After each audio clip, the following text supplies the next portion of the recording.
একের পর এক সাফল্য ধরা দিচ্ছেন অভিনেত্রী মেহজাবিন চৌধুরী। মাকসুদ হোসেন পরিচালিত ছবি সাবাতেই প্রথম অভিনয় তার। ছবিটি যে রীতিমতো অভিনেত্রীর কপাল খুলে দিয়েছে তা আর বলার বাকি রাখে না।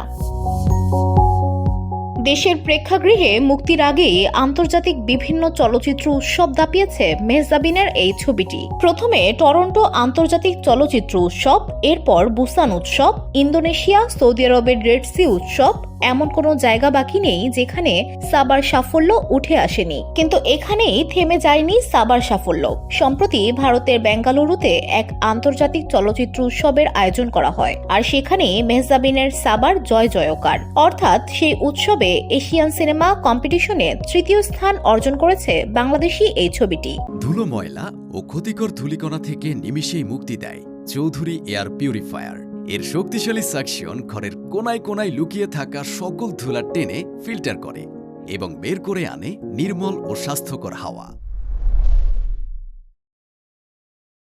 সামাজিক মাধ্যমে এই সুসংবাদটি শেয়ার করে নেন মেহজাবিন নিজেই। এর আগে বেঙ্গালুরু ফিল্ম ফেস্টিভ্যালের অফিসিয়াল পেজে প্রকাশ করা হয় এসব তথ্য, আর সেটি শেয়ার করেই আনন্দ প্রকাশ করেন Mehjabin Chowdhury.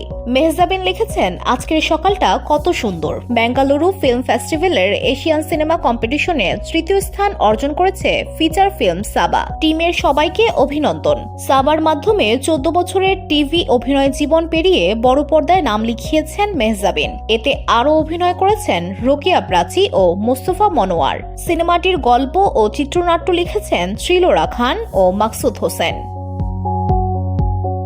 VOD Bangla news desk.